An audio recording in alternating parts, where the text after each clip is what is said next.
intersection of good drinks, good music, and good times. This is Hops and Spirits Bar Conversations.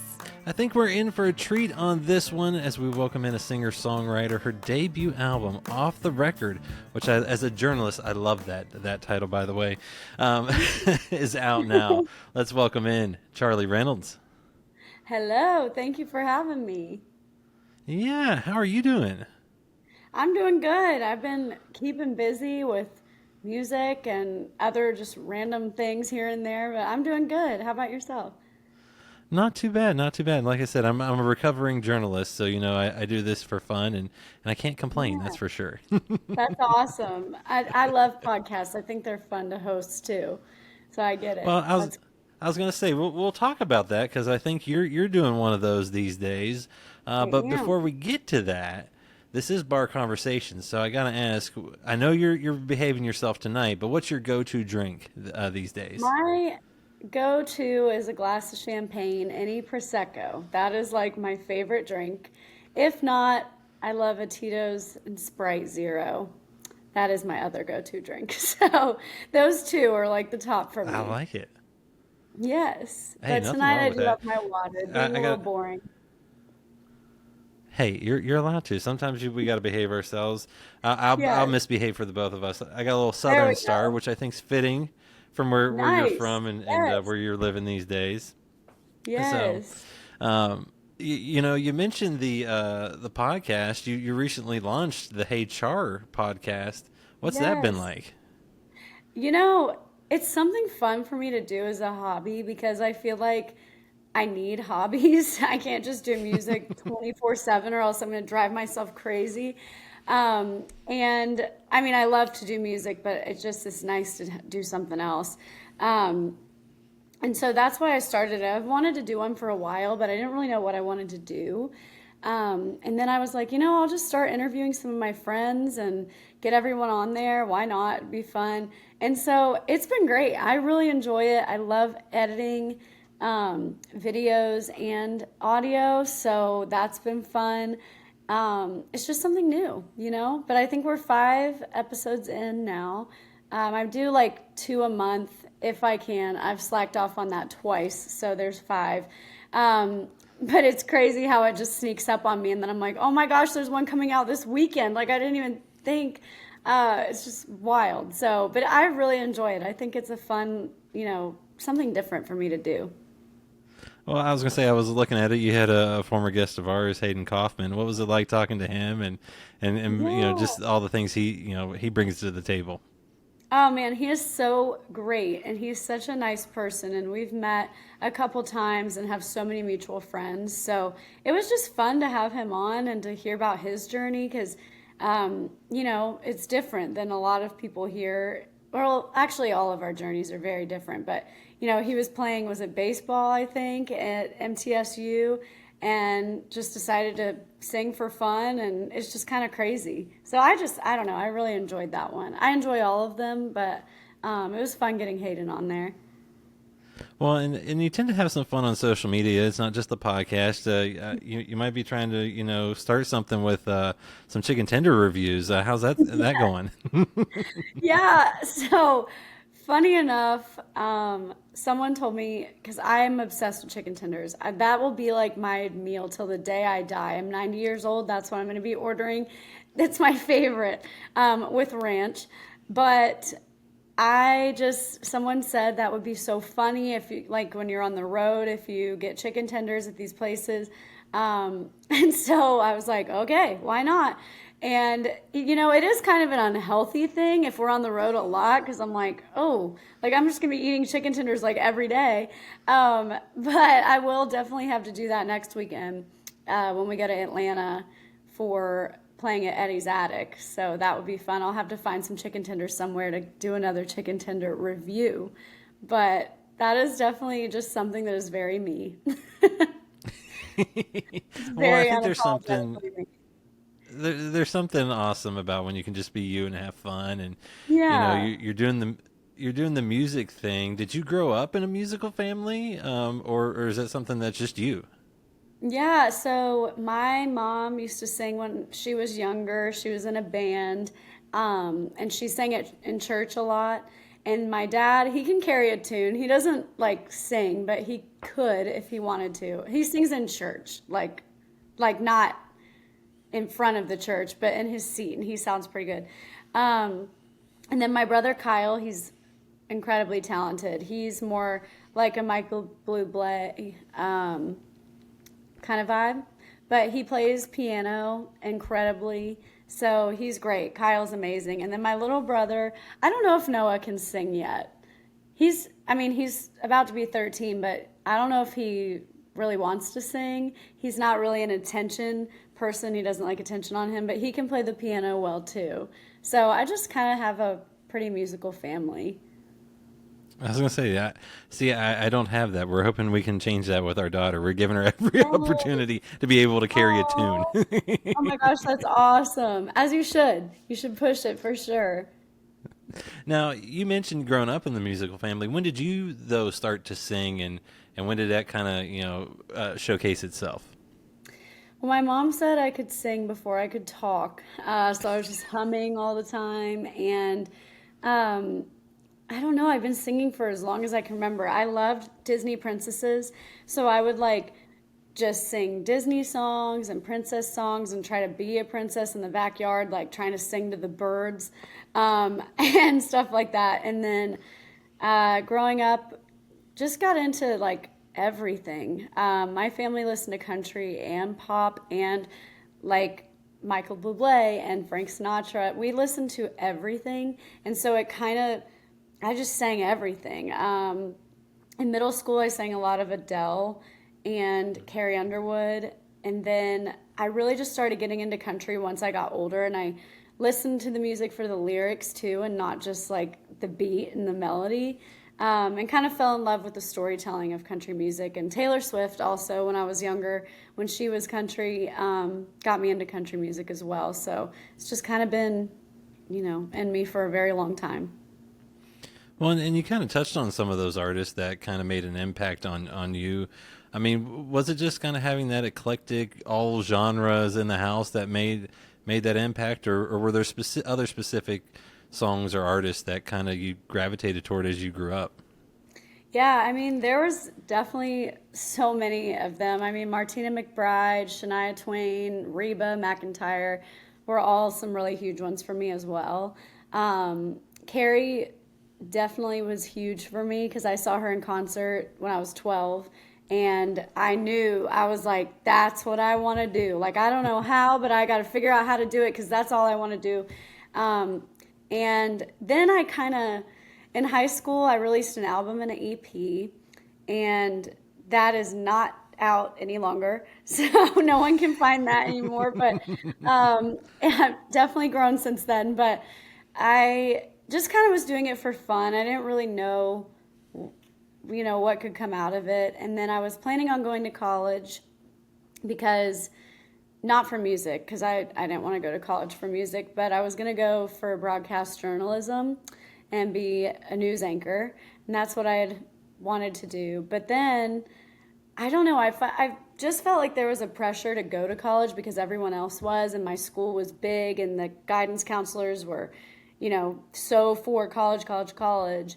But for me, it was kind of I don't know. My parents talked to me, and they're like, you don't have to go to college if you don't want to. You can go try out music in Nashville, see what happens, and if it doesn't work out, you can always go back if you wanted to. And so that's kind of what happened. So I never went, and here we are 6 years later.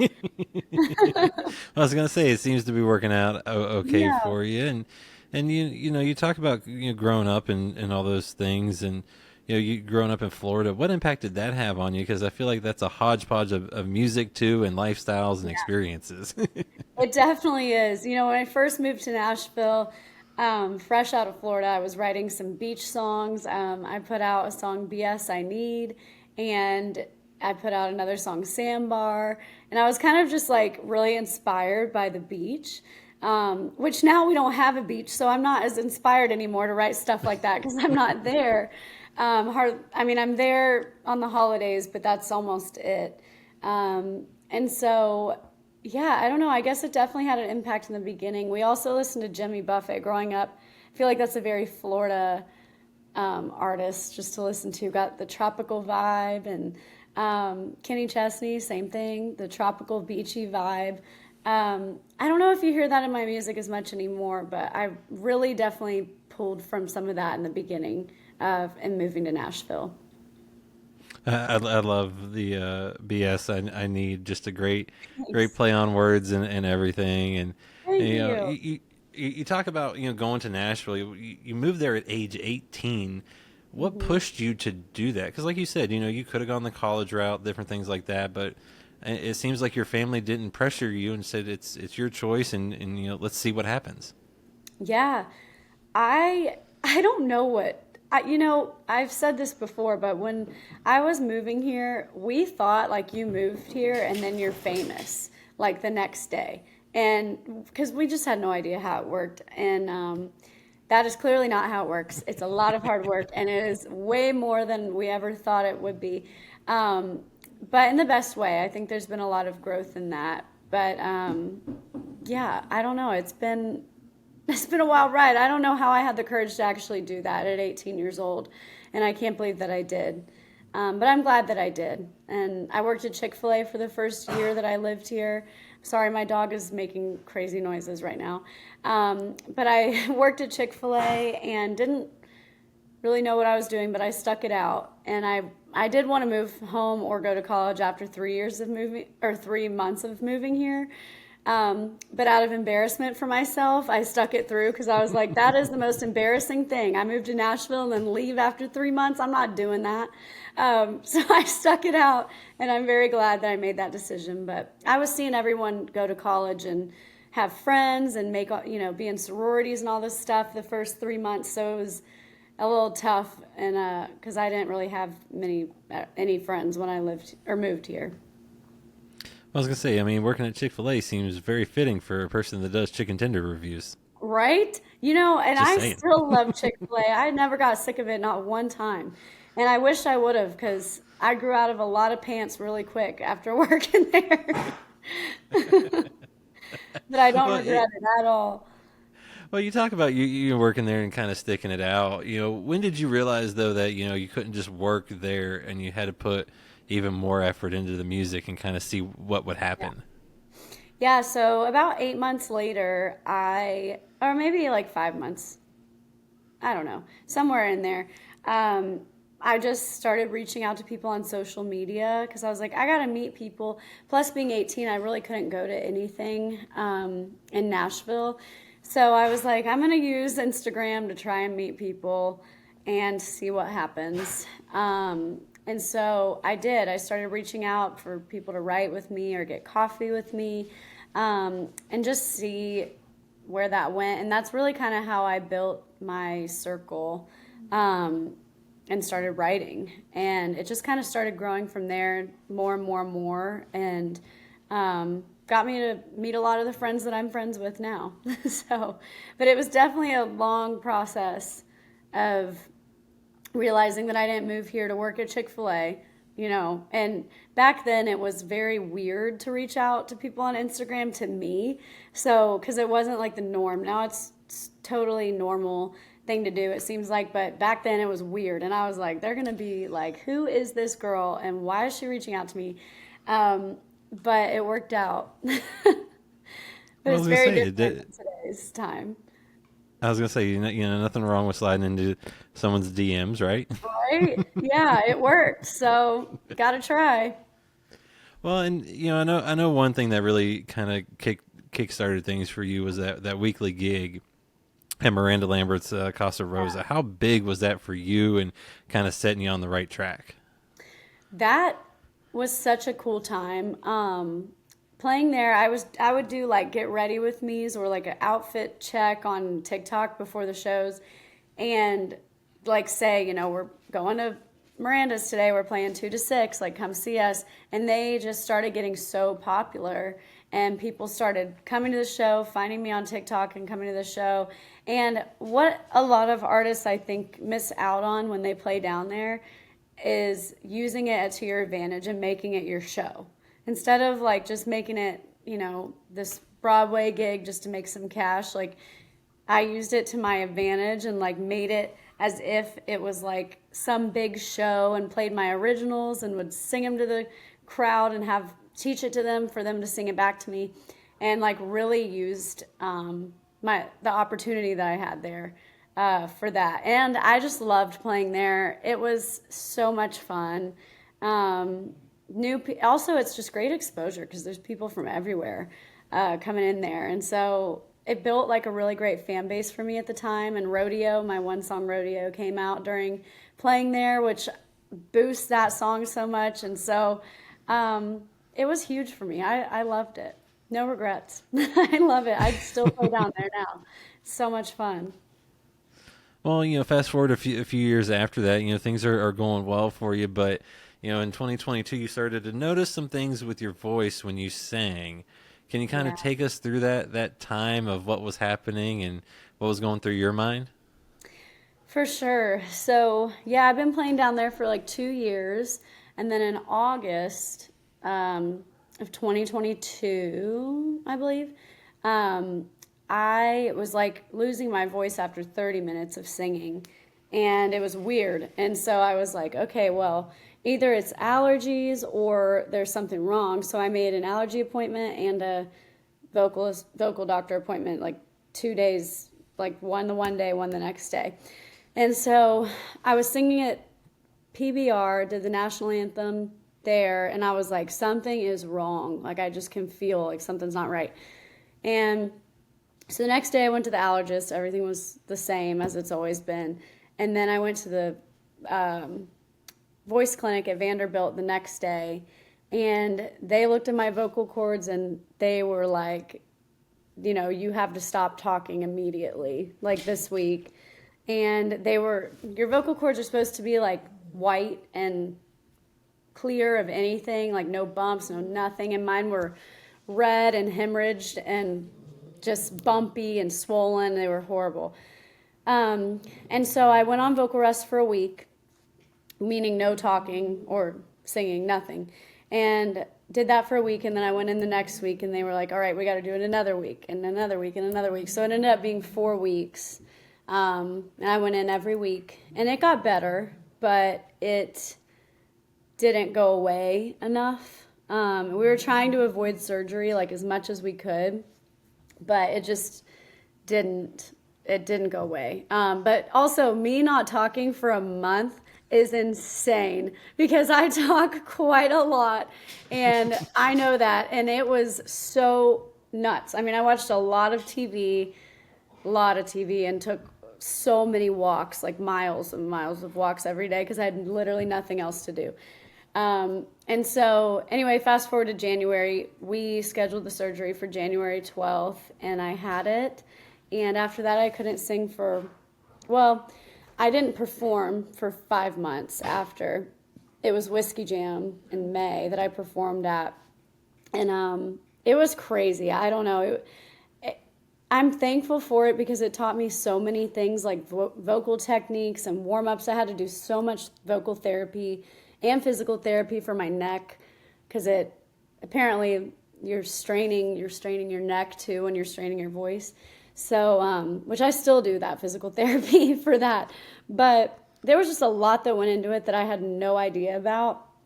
And I think in the end, it was really kind of more like of a blessing than, this horrible thing that I made it out to be in the beginning.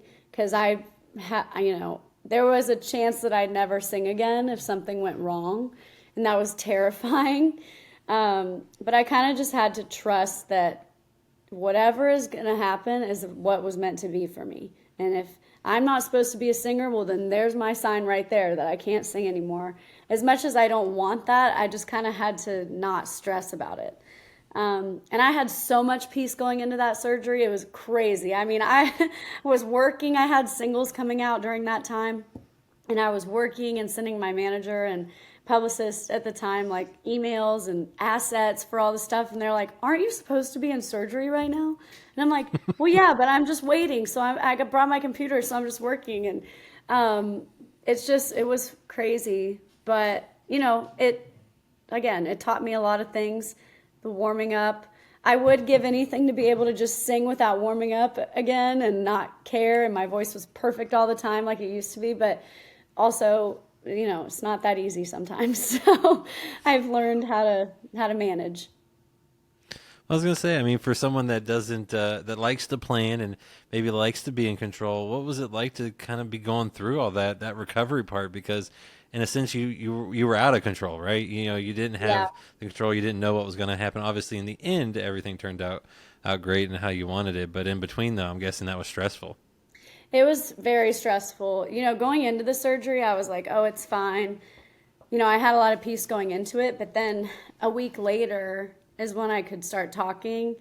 And when I opened my mouth, I don't know what I expected. I guess I expected my voice just to be normal. But when I opened my mouth to speak, like nothing came out. And I had a panic attack. Like, because I just was like, what have I done? Like, why did I do this? I've ruined my voice.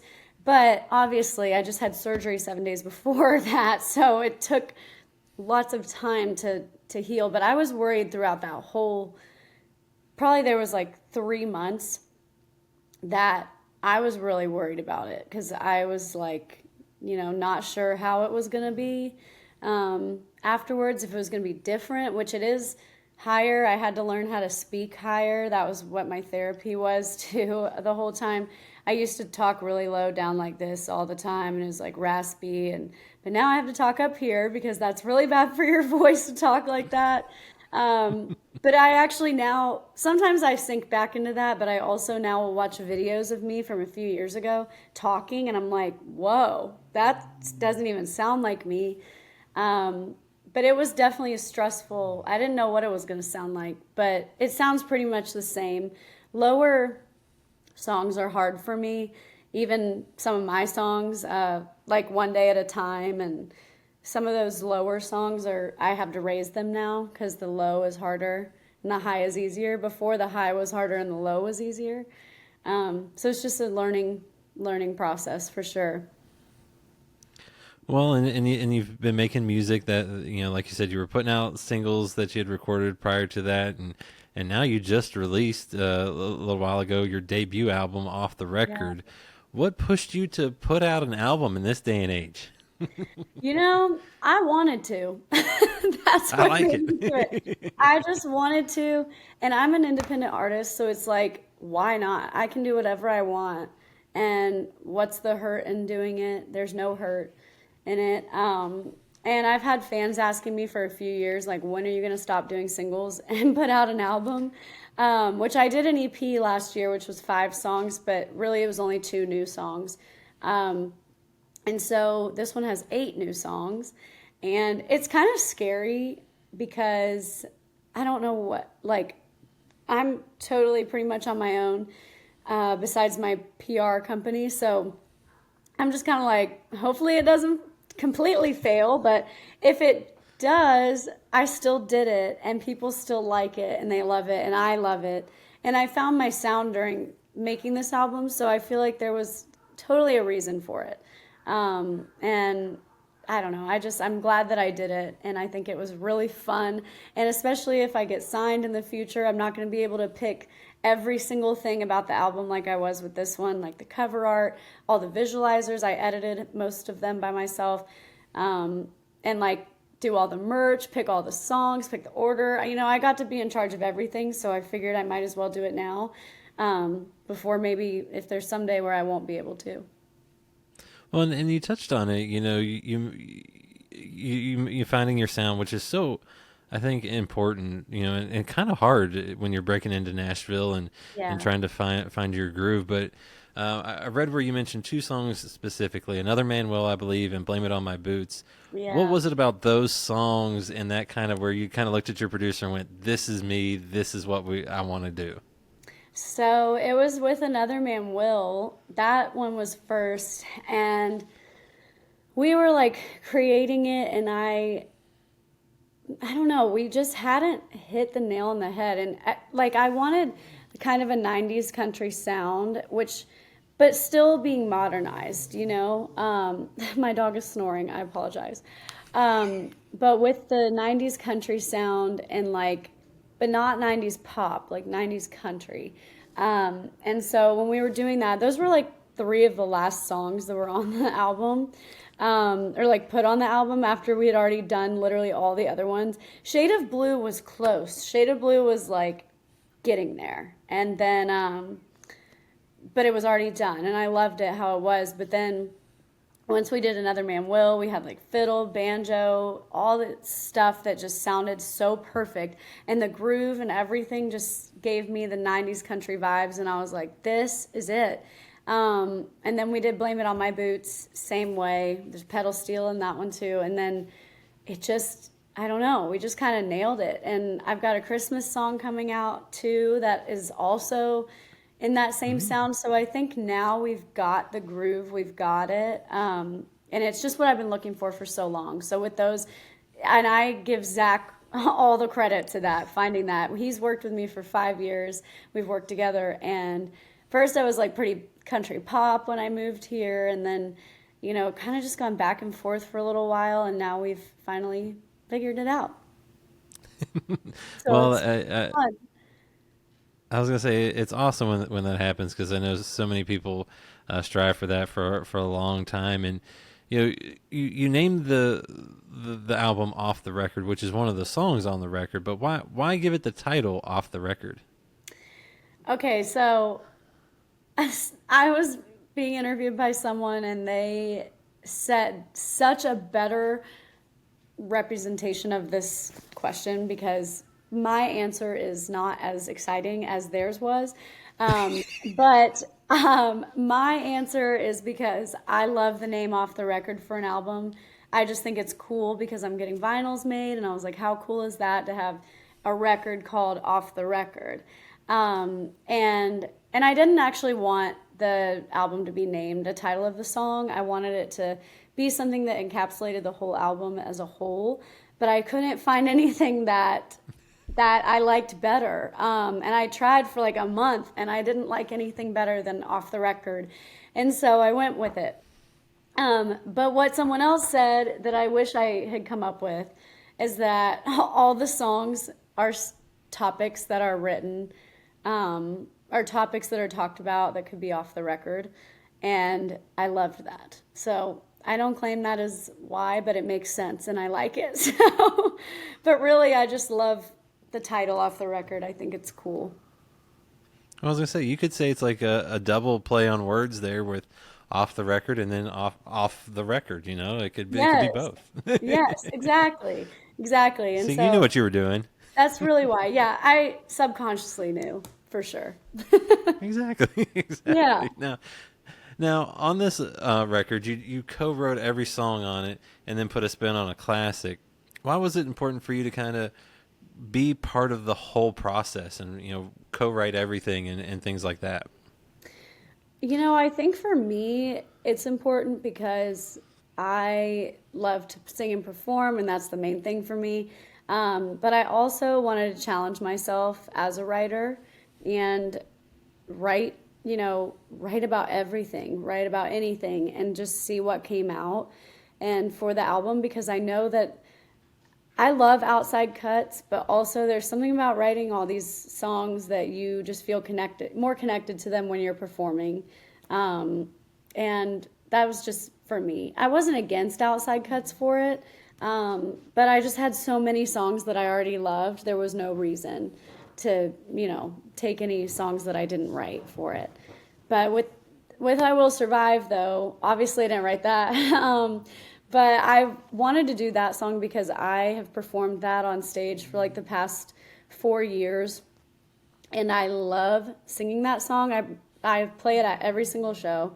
Almost either in the show with it or almost in the show with it. And it's just so much fun. It gets everyone so excited and like they all sing along and have a good time. And I just figured, why not do my own version since I already play this at every show? But it was kind of scary because it's such a classic and it's so good the way it is that I didn't want to mess it up.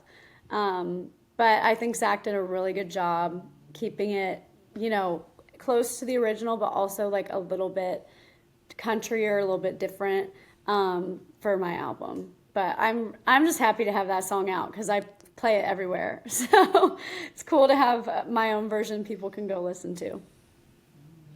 Well, and you talk about kind of how the record is and how it's different sides of you or songs that you can relate to.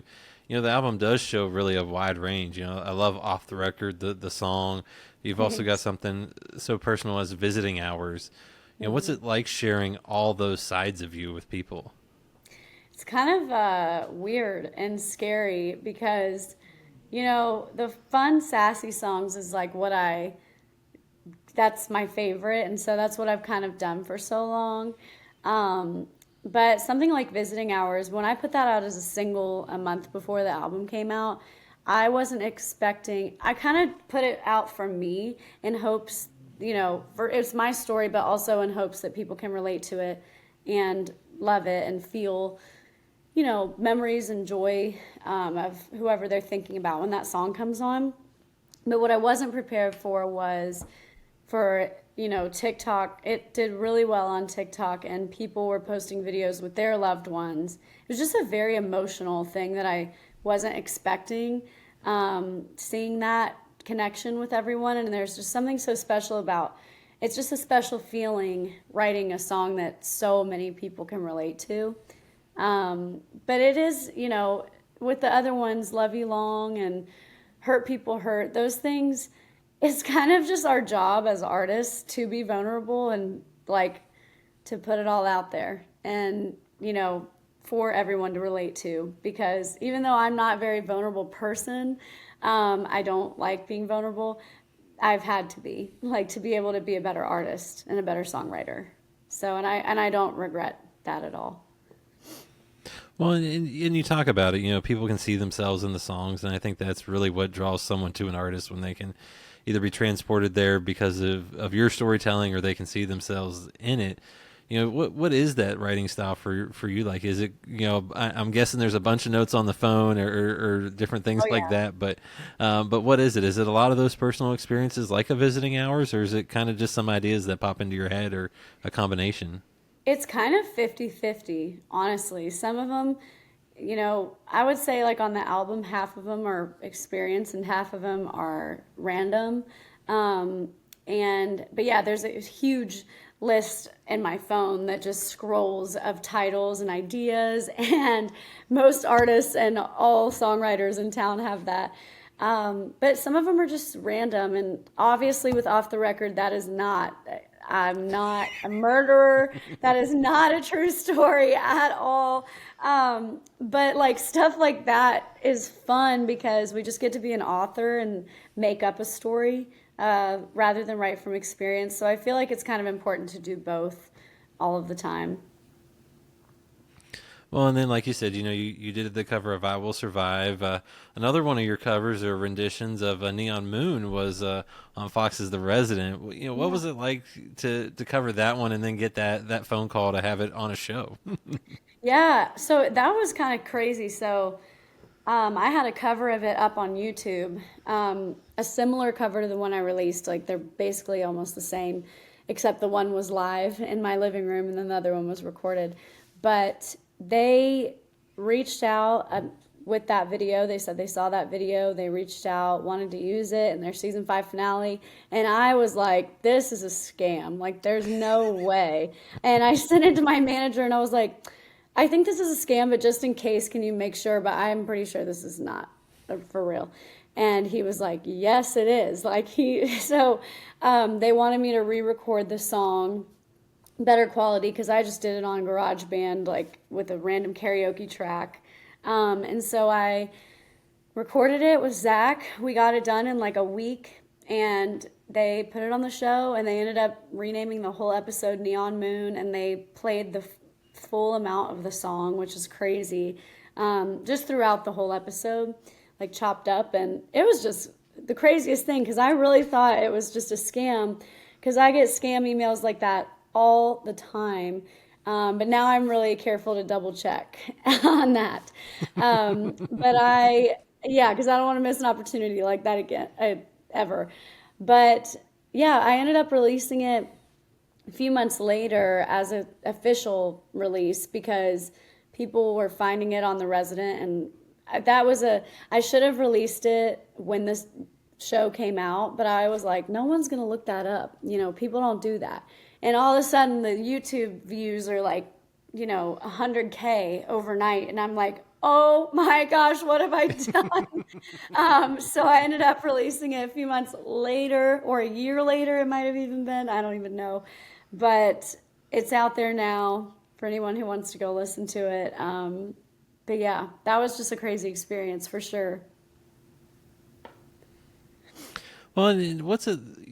Clearly you have like a love of some of those classics. What is it that draws you to those types of songs, and then makes you want to kind of put your own spin on it, whether that's on stage or on social media or somewhere? Yeah, I mean, I don't know what the draw is for me. I think just the songs that I grew up listening to are kind of like nostalgic, and I just want to do my own version with them, that just happened to be, I used to post covers once a week on YouTube, and that was just one of them. But I don't know, I think it's fun to be able to make your own spin and change it up a little bit. Well, and now you get to be on stage performing your own songs, and you've been fortunate enough to perform with the likes of Lainey Wilson, Elle King, Cody Johnson. What's it like being on tour with them or at shows with them and kind of take all that in? Yeah, I mean, with them, like, I was lucky to be on the festival lineup opening for them, or like with Lainey, we were just on the same festival lineup, and it is such an honor to be in that presence. Cody Johnson, he was incredible. He was so kind. He came up to us and was like, "You're Charlie, right?" And I'm like, "Yeah." And he was like, "We watched your set. You guys were amazing. Like, great job." Gave us tickets to stay on stage with him and watch his show. And it's just really cool to be able to learn from great people like that, and watch them and see how they interact and how professional they are and just so talented. And so I just always feel so honored to be able to share the stage or share the lineup or open for whoever will have me. I just never take it for granted. That's my favorite thing, and that's what I want to get into more this next year, is opening for a lot more artists. I was gonna say, I mean, I've talked to a few people that have had the fortune to either be on tour or do something with Cody, and they talk about just how awesome he is, but how good of a show he puts on, Oh, it's and how so they good. even feel like they have to step up their game after seeing what someone like him can do. So I'm guessing it's Yeah. it's a lot that you can take away from Oh, for someone. sure. For sure. Yeah. Well, and you've got your own off the record tour. You've been doing some of your own dates. How Yes. exciting is that? Because I think you're kind of about the halfway point, midpoint. How much has that Yes. been for you? It's been so fun. We actually had to reschedule. We were two in because we had to reschedule the Florida one for November due to the hurricanes. And it's been so much fun. I love getting to go to new places that I've never been and perform because I just get to meet so many new people. And that's really fun. But I was in California and then Illinois, and those went so great. So I'm just excited to share the album and like play these songs because a lot of them I had never played on stage before. So it's fun to be able to play out the full record. And in Orlando, well, we'll see. Hopefully I'll have my vinyl records in Orlando, but I've got a bunch of merch and everything to sell, all the new album merch and stuff. And so, yeah, it's just been really fun and really cool. That's my favorite thing, just being on the road and performing. So I'm thriving with that because that's what I love to do. So I'm glad to be That's your out there. happy place, right? It is my happy place. Yep. Well, and this is one of my favorite questions to ask, and I think it's very fitting since you're getting to talk about being on stage and talking about your album and performing it. What's your favorite song of yours to perform these days? Ooh, that's hard. Um, I would say I'm gonna go two because they're opposite. Um, I love performing "Love You Long" if it's just me and it's acoustic. That I love performing that song. Um, but if it's full band, I really like "Another Man Will." I love performing that song. I think it's just fun. So I would have to say "Another Man Will," but there's so many. I don't know. It's hard. People Think is up there too. I love performing People Think. So it just, yeah, I I can't like pick. it. It's hard to pick, and that's why it's always one of my favorite questions to ask. Your reaction is it doesn't matter who it is; they have the same reaction of like, "Oh, I Yep. can't pick one." They're like It's kids; you're not supposed hard. to pick a favorite. Exactly, exactly. You can't pick out one of the babies. And you talk about the album's out now. You're getting to do the tour. We're getting toward the end of 24. So what else can folks expect from you the rest of this year? I think you said a holiday song might be coming out, and then Yeah. obviously 2025 is right around the corner. What else can they expect into the new year? Course. I mean, yeah, the Christmas song is coming. Maybe a music video even sooner than that.